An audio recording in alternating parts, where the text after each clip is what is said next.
Hi guys and welcome to Nem Uncensored, where I discuss all the current topics of football around the world, and I do it from an uncensored perspective, but what I think. So let's get into it. So obviously the main story and the main topic at the moment is the Ronaldo interview. We're going to get to watch the full 90 minutes over Wednesday and Thursday night, but there has been many clips and leaks thus far from the amazing journalist, noticed my irony, Piers Morgan. Piers Morgan is not only an Arsenal fan, but he's an avid Ronaldo fan, saying that Ronaldo is 100% undoubtedly the best player of all time, which is fine, by the way, because I'm not saying he's not. I'm not getting into the Messi and Ronaldo debate. He is an absolute superstar. I'm a Manchester United fan, and I appreciate everything that he's done for Manchester United, and I'm sure he appreciates everything Manchester United have done for him, taking him from Sporting and turning him into the global superstar that he is today, right? So when you're being interviewed by an absolute fan, a guy that literally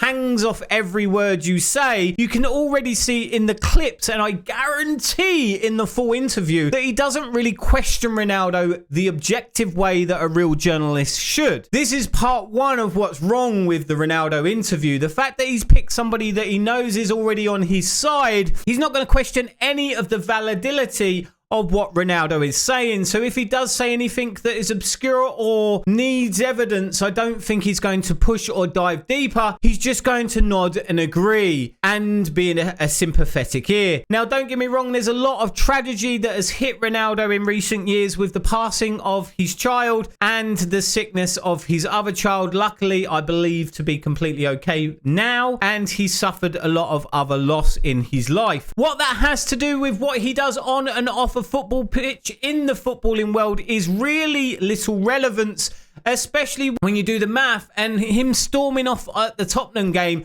before the game had finished when he was potentially going to be a sub. He's admitted that had nothing to do with his personal life and everything to do with the fact that he wasn't played previously, especially at the Manchester City game where Ten Hag said he wasn't going to bring him on for the last couple of minutes. So therefore, we are judging him and his actions within the footballing world. So when he talks about the tragedy and the personal stuff that has happened in his life, it really has little relevance to the way he's being judged at all. He's being judged for knocking a phone out of a fan's hand when you're paid 500 grand a week to behave yourself, even in adversity. Even if fans talk badly to you, how many footballers go on the pitch every single week and the away fans attack them and they have to deal with it with some sort of courage and humility. But Ronaldo is Ronaldo, so slapping a phone out of a fan's hand is completely acceptable because he is Ronaldo. It's completely acceptable to refuse to abide by your contract and play when you're told to play because you're Ronaldo. It's completely acceptable to say that you're ill recently so you don't get put in the Fulham squad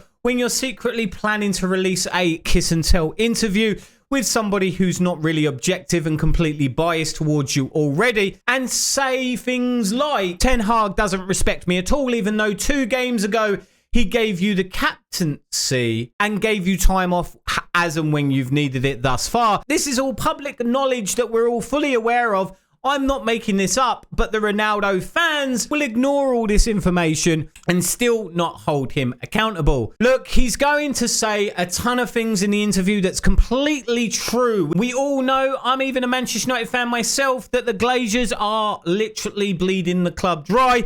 They really care more about the money-making machine that is Manchester United and not the football heritage or club itself. We all know that they could invest a lot more in the facilities, the sports sciences, the kitchen and everywhere else. I heard an amazing joke that says the fridge used to be in the kitchen when Alex Ferguson was manager, but now it's on the pitch having the captaincy, talking about Harry Maguire. But the truth be known, he's under contract and you can't come out and slag off your employers and get away with it, whether he's telling the truth or not. But that's not my ultimate point. My ultimate point is he's done all of these disobedient stuff, including the interview where he's literally slagged off pretty much everybody that's ever said a bad word about him. That shouts narcissism. Let's be honest, it's literally Gary Neville's duty, whether you like him or not, to report on the goods and bads of what's happening. If you go back in time, you will see how many times he has spoken positively about Ronaldo, but when Ronaldo's acting up, he has spoken negatively. Whether I agree or not, that's his job as a pundit. Wayne Rooney was asked questions about Ronaldo. He said many great things if you actually watch his short interview, and just a couple of things about him fighting for his place at Manchester United, and that's what he should be doing,